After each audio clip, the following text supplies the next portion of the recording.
अस्सलाम वालेकुम नाज़रीन, मैं हूं आसिफ जट। हकीम शहजाद लूहा पाड़ ने मेरे खिलाफ एक वीडियो बनाई है, आप लोगों ने जरूर देखी होगी, जिसमें बहुत सारी उन्होंने बातें की है। मैं चाहूंगा आप जरा तसल्ली से बैठ के मेरी ये वीडियो देखिएगा, क्योंकि मैं इसमें उनके उठाए हुए जो पॉइंट्स हैं उन पे एक एक पॉइंट का मैं उनको जवाब दूंगा, और यकीनन आप जो है इस वीडियो को देखेंगे, समझेंगे, और उम्मीद है कि उनको भी समझ आएगी मेरी बात। सबसे पहले तो मैं बताता चलूं कि मैं हकीम शहजाद लूहा पाड़ को ज्यादा सीरियस नहीं लेता था। मैं कहता था कि शायद कोई एम सही बंदा है, लेकिन अब मैं उसको सीरियस भी ले रहा हूं और ये मानता हूं, तस्लीम करता हूं कि खानदानी बंदा। क्योंकि जब एक आप दुश्मन को, एक हरीफ किसी को समझ के जब जवाब देते हैं और गुस्से की हालत में जवाब देते हैं, तो उसने जो जवाब दिया वो मुझे जवाब अच्छा लगा, प्यार आया मुझे हकीम शहजाद पे। लेकिन जाहिर है उनके जो उठाए गए नकात हैं, जो सवालात हैं, उन पे मुझे जवाब देना जरूरी है। सबसे पहले हकीम शहजाद लूहा पाड़ ने मुझे लिफाफा सहाफी कहा। तो हकीम साहब, मैंने आपको 2 नंबर हकीम तो नहीं कहा ना, क्योंकि मैंने तस्दीक की, मैंने पूछा आपके बारे में, आपके इलाके से, आपके लोगों से, आपकी हमसायों से, तो उन्होंने मुझे बताया कि हकीम साहब सही हकीम है, इनकी दवाई से लोगों को आराम आता है। तो मैंने कतन ये नहीं कहा कि आप 2 नंबर हकीम है, आप मर्दाना कमजोरी की दवाइयां देते हैं जो प्रोहिबिटेड है, मैंने ऐसा कुछ भी नहीं कहा। मैंने आपको हकीम शहजाद लूहा पाड़ ही कहा, जो आप कहलवाना पसंद करते हैं। तो आपने मुझे लिफाफा सहाफी कहा कि ये एंकर पर्सन, ये जो सहाफी हैं लिफाफे वाले, इसका मतलब है कि आपने तस्दीक नहीं की, आपने किसी से मेरे बारे में नहीं पूछा। तो मैं आपको आपके कंटेंट से ही, आपके चैनल से ही बता देता हूं कि मैं कितना बड़ा लिफाफा सहाफी हूं। तो आपका ये कंटेंट है जिसमें आप मेरे बारे में बात कर रहे हैं, ये आपकी वीडियो है, ये क्लिक किया कमेंट्स के ऊपर, और ये जरा आप देखिएगा नीचे लोग मेरे बारे में वहां पे क्या लिख रहे हैं। आपके कंटेंट पे आपके फॉलोअर, आपके फैन लिख रहे हैं आसिफ जट जिंदाबाद, आसिफ जट राइड, आसिफ ठीक कह रहा है, क्योंकि मैंने हक और सच की बात की है। इसमें मैंने आपकी कोई किरदार कुशी करने की कोशिश नहीं की। आगे बढ़ते हैं। इन्होंने ये भी कहा कि जितने तुझे देखते हैं लोग, उससे 4 गुना ज्यादा मुझे फॉलो करते हैं। जितने लोग तुझे देखते हैं ना, उससे 4 गुना ज्यादा लोग मेरे टिकटॉक अकाउंट को फॉलो करते हैं। फिर कच्ची तस्दीक, कच्ची बात, हकीम साहब आप बड़े आदमी बन चुके हैं, आपकी बीवी जो है वो अब नामी गिरामी एक शख्सियत है, उनकी वजह से आपका नाम है अब पाकिस्तान में। तो थोड़ी तस्दीक कर लेते, ये मेरे फॉलोअर है हकीम साहब, ये आपके फॉलोअर है, मैंने दोनों चला दिए हैं। मैं इस पे ज्यादा बहस नहीं करता कि किसके ज्यादा है और क्या, ये मैं कोई इसको काबिलियत और सरमाया नहीं समझता कि बहुत बड़ी बात है। ठीक है, अल्लाह का करम है, आप पर भी हम पर भी अल्लाह का करम है। आगे बढ़ते हैं।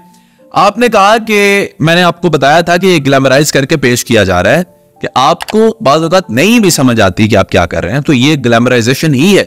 कि कहना कि मेरी बीवी को, मैंने चौथी बीवी को मैंने गारंटी दी है, मैंने उसको 4 सोने के हार डाले, ये सारी बातें करना ये ग्लैमराइजेशन ही है। लेकिन आपको नहीं लगता, तो इसके बदले में इन्होंने मुझे कहा कि मैंने ग्लैमराइज क्यों करना है, मेरी तो बीवी है। ग्लैमराइज करके पेश मैं क्यों करूंगा? ग्लैमराइज करके पेश वाह वजह बीवी है वो मेरी, और मैं तो उसको दिखाना ही नहीं चाहता। मेरी गैरत का तकाजा है कि मैं उसको नहीं दिखाना चाहता, मैं तो पेश ही नहीं करना चाहता, सामने लाना ही नहीं चाहता, गैरत का तकाजा है। फिर आपने कहा कि मैं चाहता हूं कि तुम्हारे जैसे लिफाफा साहबी जो है मेरे पीछे पड़े रहे और मैं उनको टाइम ना। मैं तो चाहता हूं आप जैसे लिफाफा साहबी पीछे फिरते रहें, फोन करते रहें, और मैं आपको वक्त ना दूं। तो ग्लैमराइज तो आपने किया ना हकीम साहब, आपने तो शादी भी ग्लैमराइज तरीके से की। आपने मीडिया वालों को बुलाया, आपने इंटरव्यू में खुद लोगों को, किसी ने आपको डंडा मार के तो नहीं कहा कि बताओ क्या दिया है इसको।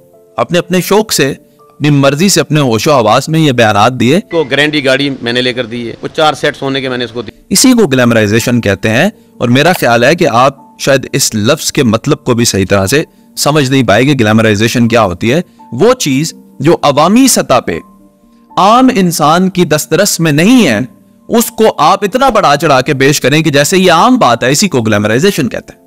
उसे मामूली बात बताना, तो ये मामूली बात नहीं, आप खुद मानते हैं कि गैर मामूली बात है। 3 शादियों के बाद चौथी दफा मोहब्बत हो जाना, फीलिंग्स आ जाना, और उसके बाद उनकी शादी कर लेना, और इतनी बड़े पैमाने पे शादी करना, ये ग्लैमराइजेशन है। मेरे मुल्क के अवाम अभी इस चीज को हजम करने के काबिल नहीं है। अगर आपको ये बात समझ नहीं आती तो ये आपका मसला है। आगे हकीम साहब ने एक नुक्ता रेज किया है जिसको मैं बहुत ज्यादा डिस्कस नहीं करूंगा, क्योंकि ये एक मजहबी कार्ड उन्होंने खेलने की कोशिश की है। जो मैं गुजारिश करूंगा हकीम साहब, आइंदा अगर आप मुझे जवाब दें, और मुझे कोई आपसे आपके इस मौजू से व्यूज नहीं लेने हैं, आप अगर चाहेंगे तो अगले इस वीडियो का जवाब आप देते वक्त मुझे आमिर अब्बास से मेरा व्हाट्सएप नंबर ले लीजिएगा, उस पर मैसेज कर दीजिएगा, मैं आपको वही जवाब दे दूंगा। मुझे इस कंटेंट को उछालना और 1 by 1 खेलना, आई डोंट लाइक इट। लेकिन अगर आपको करना भी है तो आप कीजिएगा जरूर, आपका राइट है, आपका हक है। आपने एक मजहबी कार्ड खेला है जो कि गैर मुनासिब बात है, मैं फिर आपको कह रहा हूं, मैं इसको ज्यादा नहीं डिस्कस करूंगा। लेकिन आपने कहा कि मुझे ये जो शादी है पसंद की शादी, क्योंकि मैंने कहा था कि शादी से पहले जो रिलेशंस हैं उनको हाईलाइट करना अच्छी बात नहीं होती। आपने हदीस सुनाई, मुझे मेरे नबी मोहम्मद सल्लल्लाहु अलैहि वसल्लम ने कहा है कि शादी करो अपनी पसंद की औरतों से। सूरह निसा का रेफरेंस दिया और आपने कहा कि कुरान और रसूलुल्लाह सल्लल्लाहु अलैहि वसल्लम इजाजत देते हैं कि आप पसंद की शादी करें और देख भी सकते हैं, और शादी से पहले देखने का भी कहा गया कि देख लो समझ लो। आपने बिल्कुल सही कहा। इसी बयान में आप आगे अपनी बीवी को मुखातिब करते हुए कह रहे हैं कि मैं जानता हूं वो पप्पू बच्ची है, मुझे ये पप्पू बच्ची लगी है, और किसी से मैंने सुन रखा था कि वो लूज कैरेक्टर है। हकीम साहब, मेरी गैरत तो ये गवारा नहीं करती कि मैं आपकी बीवी के बारे में इस तरह के अल्फाज इस्तेमाल करूं। एक वीडियो में आपने एक दफा ये लफ्ज निकाल दिया, ना सिर्फ दानिया बल्कि किसी और औरत के बारे में भी, कि मैंने किसी को पप्पू बच्ची या लूज कैरेक्टर कहा हो तो मैं व्लॉगिंग ही छोड़ दूंगा जनाब। लेकिन ये आप अपनी बेगम के बारे में ये अल्फाज इस्तेमाल कर रहे हैं, मैं नहीं कर रहा और ना ही मैं चाहता हूं कि कोई भी करे। अब आपने ये कार्ड इस्तेमाल किया कि ये मजहबी कार्ड कि आपको इस्लाम ये इजाजत देता है। हुजूर, आप अपने बयान में खुद कह चुके हैं, अपने ही शादी के इंटरव्यू में आप कह चुके हैं, मैं चक्कर चलाने आया था। मैं तो आया था कुछ चंद दिन अफेयर चलाने के लिए, ये मैं कहां फंस गया। इस्लाम चक्कर चलाने की इजाजत नहीं देता, इस्लाम पसंद करने की इजाजत देता है, और पसंद करने के लिए चक्कर का चलना जरूरी नहीं है। ये एक लंबी बहस है, मैं चैप्टर को यहीं क्लोज करूंगा। मुझे उम्मीद है आपको इस बात की समझ आ चुकी है। इसमें आगे ज्यादा बहस करने की और आपके ऊपर कोई मजहबी तौहीन कर मैं तोहमत नहीं लगाता। आपने अपना बिल्कुल ठीक रेफरेंस दिया, लेकिन आप चक्कर नहीं चला सकते, इस बात को डिफेंड भी ना करें। मैंने कहा था कि मालदार औरत है तो इसलिए ये हुस्न और पैसे की नुमाइश है, तो आपने कहा कहां से मालदार है जी, इसके पास, दानिया के पास तो गोलगप्पे खाने के भी पैसे नहीं है। ये गोलगप्पे के पैसे मांग रही थी अपनी अम्मा से और अम्मा के पास पैसे नहीं थे। मैं छुप के देख रहा था, वो गोलगप्पे खा रही थी और माँ से पैसे मांग रही थी और माँ के पास पैसे नहीं। फिर आपने ये भी बताया कि ये साबका मिनिस्टर की साबका बीवी है और इसको 1 रुपया भी 2 टके भी वहां से नहीं मिले। मिनिस्टर की बीवी रही है, ठेंगा नहीं मिला आज तक इसको वहां से। हकीम साहब, जब आपकी शादी नहीं हुई तो ये बयान किसने दिया था कि मैंने 2 करोड़ रुपए इससे फीस तय कर ली है और इस काम के लिए मैंने इनसे 2 करोड़ रुपए मांगे हैं। आप मुझे एक बात बताएं, जिसके पास गोलगप्पे खाने के पैसे ना हो, 2 करोड़ रुपया कहां से दे सकती है? या तो आपने खुद ही मोहब्बत में गिरफ्तार हो कि एक गोलगप्पे का रेट 1 करोड़ और दूसरे का 1 करोड़, तो 2 करोड़ 2 गोलगप्पों का रेट आपने रखा हुआ है। अगर तो ये नहीं है तो फिर इसका मतलब है कि या तो वो मालदार है या माल आने की उम्मीद है। इस तरह 2 करोड़ रुपया वसूल नहीं किया जा सकता। आगे आपने बात की मजीद कि हम सहाफी, सो कॉल्ड लिफाफा सहाफी जिन्हें आप कहते हैं, वो लोग दानिया को लालची कहते रहे, कातिल कहते रहे, किरदार ठीक नहीं है दानिया का ये कहते रहे। तो मैं आपको ऑन रिकॉर्ड मौजूद है ये बता दूं कि मैंने, आसिफ जट ने आज तक ना दानिया ना किसी और औरत के बारे में किरदार की बात की है। किरदार किसी का दुनिया के सामने भी गलत साबित हो जाए, आसिफ जट औरत के किरदार पे बात नहीं करता, ना मैं अपना हक समझता हूं ना किसी और का, और मैं कतअन औरत के किरदार पे बात नहीं करता। ना मैंने उसे कातिला कहा और ना मैंने उसके आमिर लियाकत वाले मामले पे डिबेट की। मैंने इसको वेल लेफ्ट किया था। अगर आप थोड़ा पढ़ लिख लेते इस मामले को मेरे बारे में तो आपको पता चलता। फिर आपने कहा कि माँ का दूध पिया है तो मेरे खिलाफ वीडियो बनाओ। मुझे कह रहे हैं कि माँ का दूध पिया है तो मेरे खिलाफ वीडियो बनाओ। माँ का दूध पिया है ना, जरा प्रोग्राम कर, इसके खिलाफ कर। आपके खिलाफ क्यों बनाना है वीडियो? इसको आप अपने खिलाफ क्यों लेते हैं? यह आपके खिलाफ नहीं है, यह आपके हक में है। इसे अगर आप तनकीद बराए इस्लाह लें तो यह आपके हक में वीडियो है। मैं आपके खिलाफ हकीम साहब वीडियो नहीं बनाना चाहता, मैं आपकी बेगम के खिलाफ वीडियो नहीं बनाना चाहता। मैं आपके हक में हूं कि आप इसको ग्लैमराइज ना बस करें और लोगों को भी ना करने दें, और इसको आपने शादी की है बस ठीक है, मैं आपको सलूट पेश करता हूं निगाह करने पे। आपने हलाल काम किया, हम कौन होते हैं आपको ये कहने वाले कि आपने गलत काम किया है? मैं सिर्फ ग्लैमराइजेशन के खिलाफ हूं, निगाह के खिलाफ हम नहीं हैं और ना ही किसी को निगाह के खिलाफ होने देंगे। निगाह करना वाकईतन एक जुर्रत का काम है।